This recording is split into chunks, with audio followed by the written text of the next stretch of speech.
La 10e édition des Journées de l'Ordre national des pharmaciens de Côte d'Ivoire a bel et bien tenu toutes ses promesses, tant dans son contenu que dans son organisation. Parole du parrain. Le premier bilan que j'estime étant positif, c'est déjà une mobilisation importante des confrères pharmaciens qui traduit bien l'intérêt qu'ils ont pour leur profession. Que dans tout ce que nous avons pu initier jusqu'à présent, plusieurs secteurs fonctionnent très bien. La répartition, le secteur pharmaceutique en termes d'officine, certains en termes de laboratoire, mais on a un pan sur lequel nous avons du retard énorme, c'est sur la production pharmaceutique. En effet, la production locale des médicaments ne couvre aujourd'hui que 7% des besoins du pays, les 93% restants étant couverts par l'importation. En clair, pour espérer réaliser une souveraineté pharmaceutique, il faut changer de stratégie.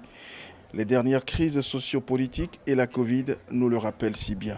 Quand on a des alertes de ce genre, on réfléchit et puis on cherche à s'assurer une souveraineté. Et pour assurer la souveraineté pharmaceutique, il faut de l'argent. Et donc les pistes, les voies et moyens pour financer cette activité, c'est sur ces voies et moyens que nous devons réfléchir et c'est la raison pour laquelle nous avons choisi ce thème. En Afrique, l'activité pharmaceutique peine à se développer, surtout sur son plan industriel. Et le thème de cette année, financement de l'activité pharmaceutique, qui était vraiment un thème transversal, qui allait de l'officine au laboratoire de biologie, à l'industrie et à la recherche. Je pense que c'était un excellent thème. Il fallait que nous y soyons. Et je pense aujourd'hui que nous avons déjà des leviers ou des pistes de réflexion pour pouvoir développer en Afrique noire aujourd'hui notre secteur pharmaceutique. Et moi personnellement, je sillonne pratiquement tous les salons pharmaceutiques de l'année. Et les JOMSI devient de plus en plus un outil de développement pharmaceutique pour moi. Parce qu'ici, on traite les problèmes en profondeur. Une des pistes intéressantes de financement, c'est bien évidemment la CMU. Lorsqu'un patient consulte, la finalité de sa consultation, ce sont les médicaments. Donc il est, je dirais, primordial que l'accès aux médicaments soit une réalité dans la CMU. Et la CMU se chargera donc de payer ces médicaments qui seront dispensés aux patients. Et quand vous prenez le nombre d'assurés, et sachant que la pharmacie représente environ 40% des dépenses, vous faites simplement le calcul sur le nombre de personnes que la CMU va prendre en son sein. À terme, si vous avez 30 millions de population, multiplié par les 1000 francs, prenez 40% de ces cotisations, vous voyez un peu ce que ça va représenter comme apport financier dans le secteur pharmaceutique. Donc la CMU va devenir un très grand financier du secteur pharmaceutique en Côte d'Ivoire. Les JOMSI sont d'abord des moments uniques de rencontre pour une confraternité agissante, utile à la corporation et pour mieux assumer la mission d'acteur de premier plan de santé publique. Le mot de fin, c'est un appel à la confraternité. C'est le socle de la profession pharmaceutique.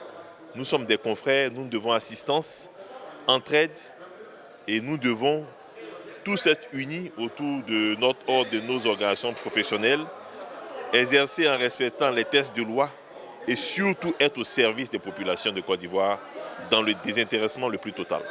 J'ai compris dans tout ce débat que l'esprit de fraternité doit prévaloir surtout.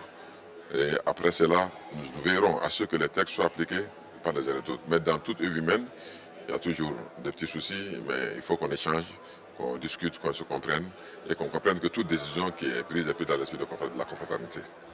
À cette 10e édition, un point d'honneur a été mis à la formation. Donc on a demandé à 2 banques de la place de venir nous entretenir sur comment monter un projet de financement pour que cette thématique colle à notre thème général des JOMSI. Et l'après-midi, nous avons eu 3 formations. La première sur la vaccination en officine. La deuxième formation était l'antibiothérapie en ambulatoire. Et enfin, la dernière formation était sur les maladies prioritaires. Donc, on a fait le tour des maladies prioritaires en Côte d'Ivoire, notamment le VIH, la tuberculose, le paludisme. Voilà. Et on a remis un peu au goût du jour les connaissances des pharmaciens sur ces différentes maladies. S'il y a une difficulté majeure qu'affronte aujourd'hui le monde pharmaceutique d'ici et d'ailleurs en Afrique, c'est le goulot d'étranglement que représente l'étouffante fiscalité. La fiscalité devient un frein, alors qu'elle doit être un levier. Nous faisons donc le vœu que cette fiscalité nous accompagne pour développer notre tissu industriel, parce que nous dépendons totalement de l'étranger. Tout à fait un grand problème de fiscalité, parce qu'il y a, je pense qu'elle n'est pas connue, elle n'est pas comprise, et elle n'est pas forcément faite en adéquation avec nos réalités d'entreprises pharmaceutiques et en officine. Et d'ailleurs, c'est pour ça que des sociétés comme les miennes, par exemple Socafam, ont prévu un programme de Soca Fiscalité pour permettre justement à une éducation, pour pouvoir faire comprendre aux personnes les problèmes de fiscalité, mais aussi il faut qu'on puisse discuter entre nous, acteurs du privé, et l'État pour montrer la réalité, parce que c'est normal qu'il y ait des impôts. Ça, il faut payer ses impôts, c'est tout à fait normal.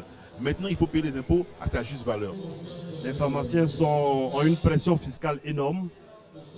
Nous avons invité des spécialistes de la fiscalité pour qu'ensemble nous puissions continuer la réflexion pour voir quelles sont les répercussions de cette fiscalité sur l'exercice de notre profession et quels sont les avantages particuliers que le pharmacien peut avoir dans l'exercice de ses fonctions. Parce que ce qu'on n'oublie pas, ce qu'il ne faut pas oublier plutôt, c'est que les prix des médicaments sont fixés, homologués. On n'a pas le droit de les faire varier, alors que nos charges continuent, les pressions fiscales. Donc, heureusement qu'à cette 10e édition des Journées de l'Ordre national des pharmaciens de Côte d'Ivoire, on a su, lors de ces studieuses retrouvailles, allier efficacité et détente.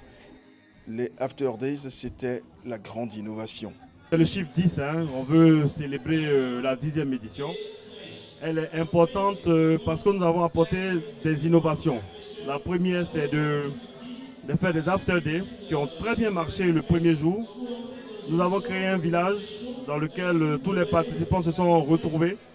Ça nous a permis de déstresser, des rencontres B2B, d'échanger, de danser. Voilà, ça c'est la première des innovations de cette année.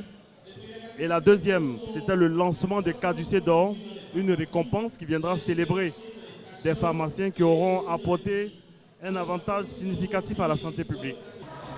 À 2024 donc pour la 11e édition des Gens Psy.